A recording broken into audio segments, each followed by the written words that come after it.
की गोल्डन शक्ति पार्टी जिंदाबाद। आज खाना नहीं खाएगा। हम सब देख रहे हैं कि नॉर्थ ईस्ट में तेजी से, उत्तर पूर्वी जो राज्य है हमारे, उनमें तेजी से ईसाईकरण किया जा रहा है। इस बारे में आपकी क्या विचारधारा है? देखिए, सत्य पराजित नहीं हो सकता, परेशान हो सकता है। 2025 साल तक मिशनरियों ने यीशु नाम के एक कपट को लेकर दुनिया को परेशान किया है, लेकिन भारत देवभूमि है, धर्म भूमि है, परब्रह्म परमात्मा की भूमि है। यहाँ से 2026 के आगाज होने से पहले इनकी कपट का भंडाफोड़ करने के लिए हम लोग यहाँ एकत्रित हो गए। क्या ईसाई धर्म के लोग अपने ईश्वर को साबित कर पाएंगे? ईसाई धर्म, मैं तो इसको चुनौती दिया हूँ ना, सुप्रीम कोर्ट को ज्ञापन भेज रखा हूँ अभी, और सुप्रीम कोर्ट में ये आए ना, ये साबित कर दे इनका ईसाई ईश्वर है, साबित कर दे। हम कहाँ कहते हैं तुम साबित कर दो, हम ही मान लेंगे। अगर साबित नहीं करते हो, जो बाइबिल में ही साबित नहीं होता है, करोगे कहाँ से? जो बाइबिल में ही साबित नहीं है। दूसरी बात, ईश्वर की जब सूली की बात आती है, सूली के बाद का जिंदगी कहाँ है उसका? आखिर बाइबिल में कहाँ लिखा है? क्यों छिपा रहा है? ईसाई पहले यीशु के पूरी जीवन को फर्स्ट टू लास्ट बताएं। उनकी मैं बताऊंगा, रोजा भल्ला कश्मीर में उसकी समाधि है, कब्र है जहाँ वो मरा है।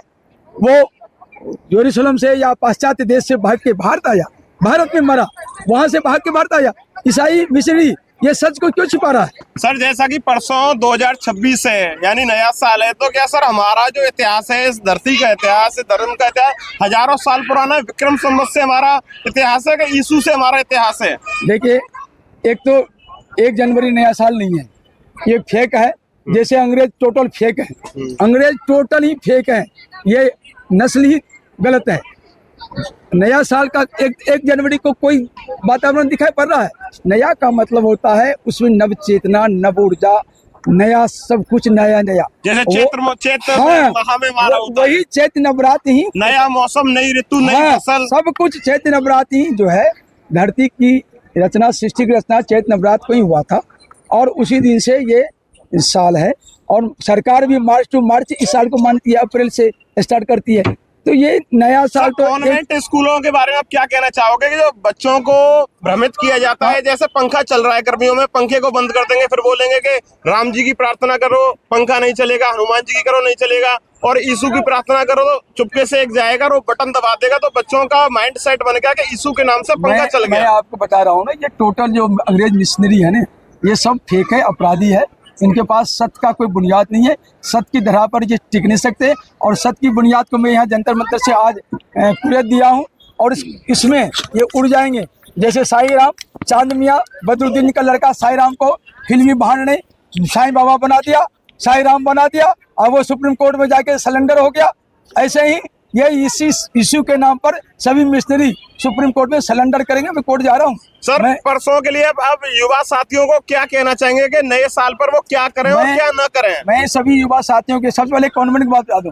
कॉन्वेंट जो है ये अनाथ, जो ब्रिटेन में जिसके माँ बाप से बच्चा नहीं था, किसी पति पत्नी का बच्चा नहीं था, अनाथ बच्चा था, नाजायज औलाद था, तो उन नाजायज औलादों के लिए लोग रहने का व्यवस्था कर दिया था कॉन्वेंट।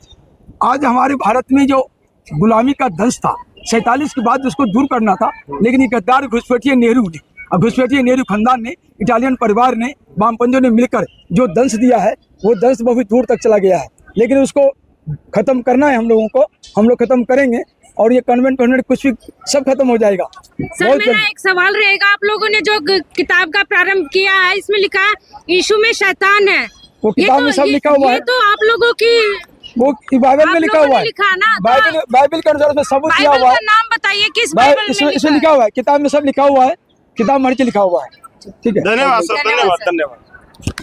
कौन है तो मिशनरी साबित करे, वेटिकन सिटी के पोप साबित करे, पादरी साबित करे, और भगवान नहीं है अपना दुकानदारी मार्केटिंग समेट के भारत से दुनियादारी जहाँ करे वहाँ करे। जो हिंदू कन्वर्ट में है वो वापस सत्य के, अपने भगवान के, अपने परब्रह्म के शरण में वापस आ जाएं, देश को विद्रूप नहीं करें। दूसरी बात, यीशु में ये आज इस किताब का विमोचन हमारे हाथों से हुआ है, जिसमें बाइबल के अनुसार ही इसमें लिखा हुआ है। आदरणीय मुकेश जैन जी इनके लेखक हैं, और इन्होंने जो सच लिखा है, बाइबल के अनुसार लिखा है। और जब बाइबल में यीशु शैतान है ऐसा लिखा हुआ है, और जब बाइबल में यीशु भगवान नहीं है ऐसा लिखा है, कि तुम मिशनरी हो, किस कारण, किस ग्राउंड पर, किस आधार पर, किस ताकत पर लोगों को कहते हो उस व्यक्ति को उस भूमि में जो देव भूमि है, धन भूमि है, जहाँ देवता भी जन्म लेने के लिए तरसते हैं, तड़पते हैं, जहाँ पर ब्रह्म परमात्मा हमेशा श्री कृष्ण के रूप में, श्री राम के रूप में, भोलेनाथ के रूप में, माता जगदम्बा आदि शक्ति के रूप में, नवरात्रि नवदेवी दुर्गा के रूप में यहाँ अवतरित होते रहे हैं, और एक एक प्रकार की धर्म राक्षसों का नाश करके धर्म की स्थापना करती हुई आई है। उस देव भूमि में, उस धर्म भूमि में आके तुम जो कपट कर रहे हो, छल कर रहे हो, ये चलने वाला नहीं है। आज ये आगाज अटल जनशक्ति पार्टी के नेतृत्व में आदरणीय अटल बिहारी वाजपेयी जी के संकल्प को लेकर, उनकी प्रतिभा और प्रेरणा को लेकर जो हमने घोषणा कर दिया यहाँ पर, उसके तहत अब ये सुप्रीम कोर्ट में याचिका भी जाएगा, भारत सरकार में याचिका भी जाएगा, और मिशनरियों को तब तक भारत में हर गतिविधि के लिए रोका जाएगा जब तक उनको वो साबित करे, और नहीं साबित करे बुढ़िया बिस्तर समेट ले। ठीक जैन साहब, कुत्तों के लिए क्या कहेंगे आप जो आज भैरव मंदिर जा रहे हैं? एक में घुसे रहो मत ना, अलग करो, अलग अलग अलग करो, घुसे रहो मत।